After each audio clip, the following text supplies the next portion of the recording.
Assalamualaikum warahmatullahi wabarakatuh. Bapak Ibu yang saya hormati, para pensiunan, para purna bakti, para pejuang yang sudah menuntaskan masa pengabdian dengan penuh kesabaran dan kerja keras. Semoga hari ini Bapak Ibu semuanya berada dalam keadaan sehat, hati tenang, rezeki dilapangkan, dan keluarga selalu dalam lindungan Allah Subhanahu wa Ta'ala. Amin ya Rabbal Alamin. Saya mohon waktunya sebentar saja, 1-2 menit sebelum Bapak Ibu lanjut aktivitas. Sebelum beres-beres rumah, sebelum ngurus cucu, sebelum menyiapkan makan, atau sebelum istirahat. Karena pembahasan kali ini menyentuh hal yang sering membuat hati deg-degan, sering membuat pikiran kemana-mana, dan sering jadi bahan obrolan di mana-mana, terutama kalau sudah masuk awal bulan atau menjelang momen-momen kebutuhan meningkat. Judulnya memang terdengar menggoda, ya Bapak Ibu. Rapel tertinggi pensiunan, 5 golongan paling disorot, ini penjelasannya. Kalimat seperti ini wajar membuat orang langsung berhenti scroll. Wajar membuat orang bertanya, saya termasuk tidak? Wajar juga membuat banyak orang berharap kalau saya termasuk, kira-kira dapatnya berapa? Saya paham. Saya sangat paham. Karena rapel itu bagi banyak keluarga pensiunan bukan sekadar angka tambahan. Rapel bisa berarti obat rutin yang terbeli tanpa menunda. Rapel bisa berarti uang sekolah cucu yang terbantu. Rapel bisa berarti tagihan yang bisa dibereskan tanpa harus mengorbankan kebutuhan dapur. Bahkan bagi sebagian orang, rapel itu bisa jadi napas panjang, membuat hati sedikit lega karena merasa ada ruang. Tapi Bapak Ibu di sini kita ngobrol pelan-pelan ya, kita buat narasinya enak didengar untuk voice over, runtut, dan yang paling penting, tidak membuat harapan palsu. Saya tidak ingin Bapak Ibu mendengar ini lalu langsung menyusun rencana besar, belanja besar, atau sudah membayangkan sesuatu yang belum jelas. Kita tetap optimis, tetap berharap yang baik, tapi tetap memakai kacamata yang tenang. Karena yang sering terjadi ketika kata rapel tertinggi dibicarakan, orang langsung terbawa emosi, lalu informasi kecil dibesar-besarkan, lalu ada yang memanfaatkan momen, dan akhirnya yang capek adalah Bapak Ibu sendiri. Sekarang saya ajak Bapak Ibu mundur sedikit. Kita pahami dulu, rapel itu sebenarnya apa? Rapel itu bukan bonus dadakan, bukan uang hadiah, bukan uang kejutan yang pasti muncul tiap tahun. Rapel itu muncul karena ada selisih. Selisih ini terjadi kalau ada perubahan nilai hak yang berlaku dari waktu tertentu, tetapi pelaksanaannya baru berjalan setelahnya. Jadi ada masa di mana penerima sudah terlanjur dibayarkan dengan angka lama, lalu setelah angka baru berlaku, selisihnya dibayarkan sekaligus. Nah, selisih yang dibayarkan sekaligus itulah yang disebut rapel. Jadi rapel itu punya logika. Rapel itu bukan sesuatu yang muncul tanpa sebab. Ada pemicu, ada mekanisme, ada proses administrasi, dan ada perhitungan. Kalau Bapak Ibu pegang konsep ini, nanti Bapak Ibu akan lebih tenang melihat konten-konten yang lewat. Karena banyak konten menggunakan kata rapel, seolah-olah rapel itu selalu ada, seolah-olah rapel itu tinggal menunggu tanggal cantik, seolah-olah rapel itu bisa dipercepat kalau kita ikut langkah tertentu. Padahal tidak begitu, rapel itu bukan barang yang bisa diminta langsung, rapel itu hasil dari keputusan, perhitungan, dan eksekusi sistem. Karena itu, kalau kita mendengar ada pembahasan rapel tertinggi, maka inti yang dibahas sebenarnya adalah siapa yang secara hitungan berpotensi menerima selisih paling besar bila ada penyesuaian tertentu dan bila penyesuaian itu dihitung untuk periode tertentu. Nah, sekarang kita masuk ke bagian yang sering jadi sorotan, yaitu 5 golongan. Biasanya yang dimaksud 5 golongan paling disorot itu adalah lapisan di level atas, yang secara struktur memang memiliki dasar penghasilan lebih tinggi. Bapak Ibu mohon dipahami, ini bukan soal siapa lebih mulia, bukan soal siapa lebih berhak dihargai. Semua pensiunan itu sama-sama pernah mengabdi. Semua punya cerita perjuangannya masing-masing. Tapi kalau bicara perhitungan rapel, sistemnya memang berbasis angka. Dan angka itu mengikuti struktur yang bertingkat. Kalau dasar penghasilannya lebih tinggi, dan kalau penyesuaiannya berbentuk persentase, maka hasil nominalnya cenderung lebih besar. Ini bukan karena ada perlakuan khusus, tapi karena rumus matematika sederhana. Persentase dari angka besar akan menghasilkan nilai yang lebih besar daripada persentase dari angka kecil. Saya beri contoh yang sangat sederhana, bukan untuk patokan ya, hanya untuk gambaran konsep. Misalnya ada 2 orang. Orang pertama punya dasar 2 juta, orang kedua punya dasar 5 juta. Kalau ada penyesuaian 10%, maka orang pertama naik 200.000, orang kedua naik 500.000. Persentasenya sama, tapi hasilnya berbeda. Nah, kalau selisih itu kemudian dibayarkan untuk beberapa bulan, yang 500.000 dikali beberapa bulan akan terasa jauh lebih besar. Maka wajar kalau orang kemudian berkata, yang paling besar rapelnya ya yang dasar penghasilannya besar. Dan di dalam struktur, yang dasar penghasilannya cenderung besar biasanya ada di lapisan golongan tertentu. Sekarang Bapak Ibu mungkin bertanya, 5 golongan itu siapa saja? Saya akan jelaskan dengan cara yang halus, supaya tidak menimbulkan perasaan yang tidak enak di antara kita. Dalam pembahasan yang sering muncul, sorotan biasanya mengarah ke golongan yang berada di puncak jenjang, yaitu golongan EV dengan beberapa lapisan di dalamnya. Kenapa? Karena golongan ini identik dengan jenjang karier tinggi, masa kerja panjang, tanggung jawab besar ketika masih aktif, dan pada akhirnya nilai dasar haknya cenderung lebih tinggi. Maka ketika orang menyebut 5 golongan paling disorot, seringkali itu merujuk pada 5 lapisan dalam golongan IV. Bukan berarti golongan di bawah tidak penting, bukan. Tapi kalau judulnya tertinggi, fokusnya pasti pada yang secara hitungan paling atas. Namun Bapak Ibu kita juga perlu jujur, dalam kehidupan nyata, nominal pensiun tidak hanya ditentukan oleh golongan saja, ada masa kerja, ada kelas jabatan ketika aktif, ada riwayat penghasilan, ada komponen yang dihitung, dan ada ketentuan khusus sesuai aturan yang berlaku. Jadi dua orang sama-sama golongan IV pun bisa punya angka berbeda. Ada yang lebih tinggi karena masa kerja lebih panjang, ada yang sedikit lebih rendah karena faktor tertentu. Maka kalau ada konten menyebut golongan ini pasti dapat sekian, mohon hati-hati. Kata pasti itu sering menipu. Yang benar, berpotensi lebih tinggi secara umum, bukan pasti sama semua. Sekarang saya ajak Bapak Ibu membedah satu persatu secara rasa, bukan dengan tabel, bukan dengan angka kaku, tapi dengan pemahaman yang enak. Kita mulai dari pola pikirnya dulu. Kalau penyesuaian yang dibicarakan berbentuk persentase, misalnya ada yang bilang persentasenya berbeda-beda di setiap golongan, maka yang perlu dipahami adalah dua hal. Pertama, dasar penghasilannya, kedua, persentasenya. Jadi rapel tertinggi akan muncul pada kombinasi dasar tinggi dan persentase tinggi dan periode rapel panjang. 3 faktor itu saling menguatkan. Kalau dasar tinggi tapi persentase kecil, rapelnya mungkin besar, tapi tidak setinggi jika persentasenya juga besar. Kalau dasar tinggi dan persentase besar, rapelnya makin besar. Kalau kemudian periode rapelnya panjang, misalnya dihitung beberapa bulan, maka makin terasa. Nah, di titik ini biasanya orang mulai bicara 5 golongan paling disorot, karena logikanya 5 lapisan teratas memiliki dasar yang tinggi. Bila suatu saat ada penyesuaian yang berlaku surut, maka selisih per bulan mereka pun relatif tinggi dibanding lapisan lain. Dan ketika selisih itu dikalikan periode rapel, totalnya pun lebih tinggi. Itulah sebabnya sorotan mengarah ke sana. Tapi Bapak Ibu, saya ingin menambahkan satu hal penting yang sering dilupakan. Kadang orang fokus pada siapa yang terbesar, sampai lupa bahwa yang lebih penting adalah kapan, bagaimana, dan apa syaratnya. Karena percuma kita tahu golongan ini paling besar kalau kita tidak siap dari sisi administrasi.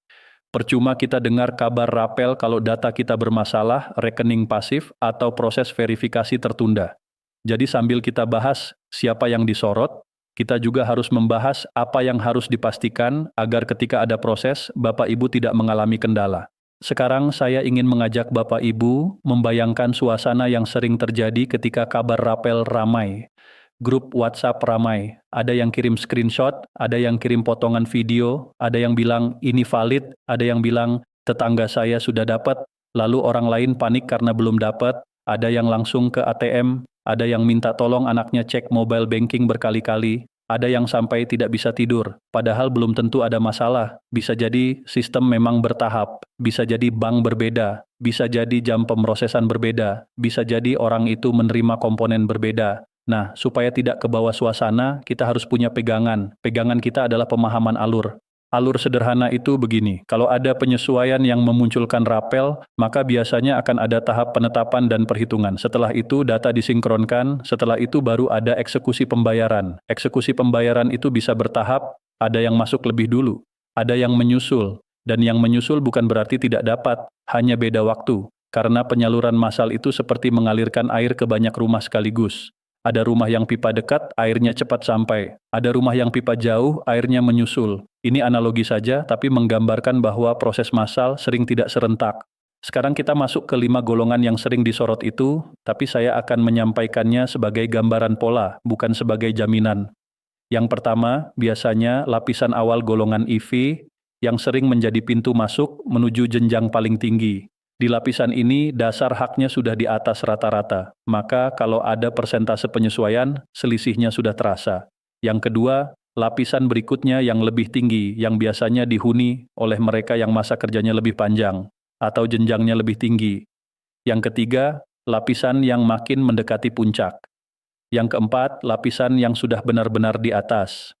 Dan yang kelima, lapisan tertinggi yang sering disebut sebagai paling atas, yang secara struktur memang memiliki dasar hak paling besar. 5 lapisan ini kalau dibicarakan dalam konten-konten, sering disederhanakan menjadi 5 golongan rapel tertinggi. Karena kalau seseorang berada di salah satu lapisan ini, peluang menerima nominal rapel yang besar lebih tinggi dibanding lapisan lain, dengan catatan ada penyesuaian yang memunculkan rapel. Namun Bapak Ibu, mohon saya tekankan lagi, berada di lapisan itu tidak otomatis berarti rapel pasti cair. Karena rapel itu masih bergantung pada apakah ada penyesuaian yang berlaku surut dan benar-benar dieksekusi. Jadi yang paling sehat adalah begini, pahami bahwa jika suatu saat ada kebijakan yang memunculkan rapel, maka kelompok yang dasar haknya besar cenderung menerima rapel nominal yang lebih besar. Itu saja dulu. Jangan menambahi menjadi bulan ini pasti cair kalau belum ada kepastian. Sekarang saya mau bicara tentang kenapa istilah paling disorot muncul. Ini menarik Bapak Ibu. Karena ketika ada pembahasan rapel, orang butuh cerita, orang butuh fokus. Maka yang paling menjual secara konten adalah menyebut yang tertinggi. Padahal seharusnya konten yang sehat itu juga membahas golongan lain, karena yang membutuhkan informasi bukan hanya yang di atas, tetapi semua penerima. Namun karena judul tertinggi lebih menarik, akhirnya sorotan itu dibuat. Dan ketika sorotan itu dibuat, muncul efek psikologis. Orang yang tidak termasuk merasa kecil hati. Orang yang termasuk merasa deg-degan, padahal seharusnya kita menempatkan informasi ini dengan bijak. Setiap orang menerima sesuai hak dan sesuai aturan. Tidak ada yang perlu dibanding-bandingkan sampai sakit hati. Kalau Bapak Ibu sepakat, tulis di komentar nanti, kita jadikan ruang ini ruang yang menenangkan, bukan ruang yang saling memancing, karena yang kita cari adalah kejelasan, bukan keributan. Dan saya yakin Bapak Ibu lebih suka mendengar narasi yang membuat hati tenang daripada narasi yang membakar emosi. Sekarang saya masuk ke bagian yang sering ditanyakan setelah orang tahu 5 golongan disorot, yaitu rapel tertinggi itu bisa sampai berapa? Bapak Ibu, saya akan jawab dengan cara paling jujur.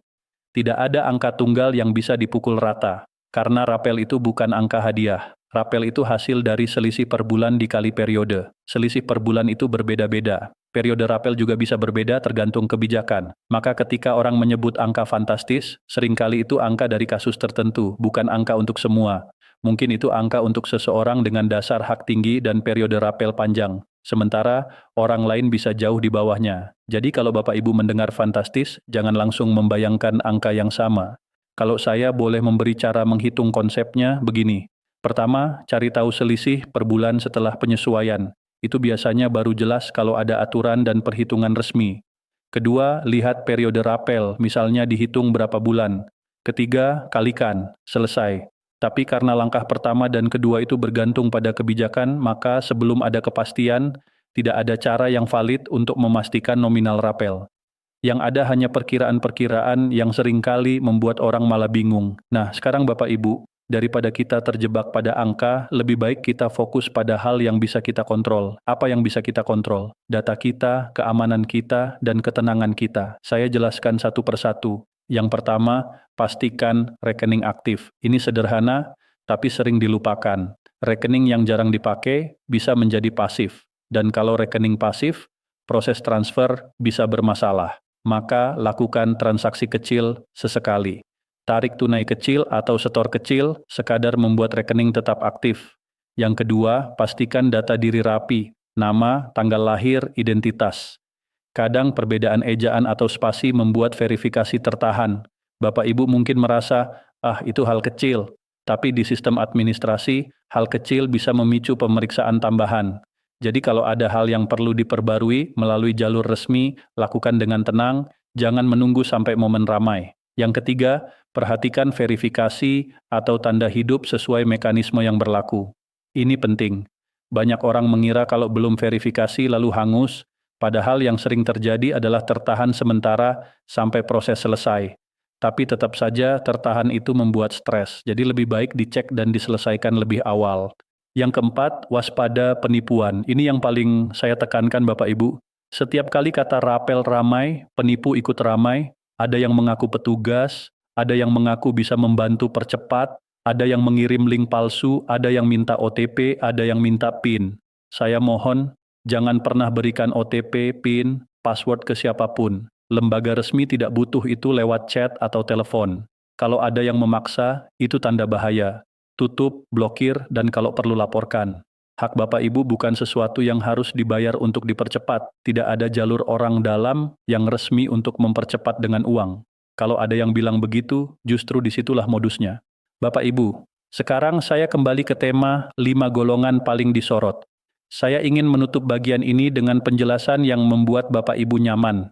Kalau Bapak Ibu termasuk salah satu lapisan yang sering disorot, bersyukur boleh, berharap boleh, tapi jangan gelisah. Jangan jadi setiap hari cek saldo sampai capek. Cek secukupnya dan fokus pada hal yang bisa Bapak Ibu kontrol. Kalau Bapak Ibu tidak termasuk lapisan yang sering disorot, jangan berkecil hati. Hak Bapak Ibu tetap hak. Kalau ada kebijakan, sistem akan menghitung sesuai aturan. Yang penting bukan siapa terbesar, tapi semua menerima sesuai hak dan tepat waktu. Sekarang saya ingin menambahkan satu sisi yang sering luput. Kadang rapel itu bukan hanya soal nominal, tapi soal rasa. Banyak pensiunan merasa tenang bukan karena angka besar, tapi karena merasa diperhatikan, merasa ada kepastian. Itu sebabnya informasi yang simpang siur bisa sangat mengganggu, karena yang terganggu bukan hanya rencana belanja, tapi ketenangan batin. Maka saya berharap narasi ini menjadi teman Bapak Ibu, menjadi pegangan sederhana untuk menyaring informasi. Kalau ada kabar rapel, jangan langsung percaya, tanyakan 3 hal, sumbernya dari mana, apakah ada ketentuan yang jelas, dan apakah ada jalur resmi yang menguatkan. Kalau 3 hal itu belum jelas, posisikan kabar itu sebagai kabar yang masih perlu ditunggu. Bapak Ibu, saya juga ingin mengajak Bapak Ibu untuk melihat hidup dengan lebih lapang. Masa pensiun itu harusnya masa menikmati, masa lebih dekat dengan keluarga, masa lebih banyak bersyukur. Jangan sampai masa ini diisi dengan panik karena kabar yang belum jelas. Kalau ada rezeki tambahan nanti alhamdulillah, kalau belum ada kita tetap jalani dengan bijak. Rezeki tidak pernah salah alamat. Yang penting kita tetap menjaga kesehatan, menjaga hubungan baik, dan menjaga hati tetap tenang. Sebelum saya akhiri, saya ingin bertanya pelan-pelan. Bapak Ibu yang menyimak sampai sini, biasanya menerima pensiun lewat bank apa? Tidak perlu sebut detail, cukup sebut jenisnya saja kalau nyaman. Dan Bapak Ibu, kalau suatu saat ada rapel, rencana paling utama Bapak Ibu untuk apa? Untuk kesehatan, untuk kebutuhan rumah, untuk bantu anak cucu, untuk sedekah, atau untuk tabungan? Silakan tulis di komentar. Bukan untuk pamer, tapi untuk saling menguatkan. Karena kadang membaca cerita orang lain membuat kita merasa tidak sendirian. Membuat kita merasa, oh ternyata banyak yang berjuang dengan cara yang sederhana tapi kuat. Saya rangkum dengan bahasa paling sederhana ya Bapak Ibu. Rapel tertinggi biasanya disorot pada 5 lapisan golongan yang dasar haknya lebih tinggi, sehingga bila ada penyesuaian berbentuk persentase dan berlaku surut, total selisihnya cenderung lebih besar. Namun rapel bukan sesuatu yang otomatis ada, rapel muncul karena ada selisih dari kebijakan yang berlaku surut. Nominal rapel tidak sama untuk semua orang karena bergantung pada dasar hak dan periode rapel. Yang paling penting, jaga data tetap rapi, rekening aktif, verifikasi, sesuai mekanisme, dan waspada penipuan. Kita berharap yang terbaik, tapi kita tetap tenang. Terima kasih sudah menyimak sampai akhir. Semoga Bapak Ibu selalu sehat, selalu diberi ketenangan, dan dimudahkan semua urusannya. Kalau Bapak Ibu merasa narasi ini menenangkan, silakan bagikan kepada teman atau saudara sesama pensiunan, supaya semakin banyak yang tidak mudah termakan isu. Wassalamualaikum warahmatullahi wabarakatuh.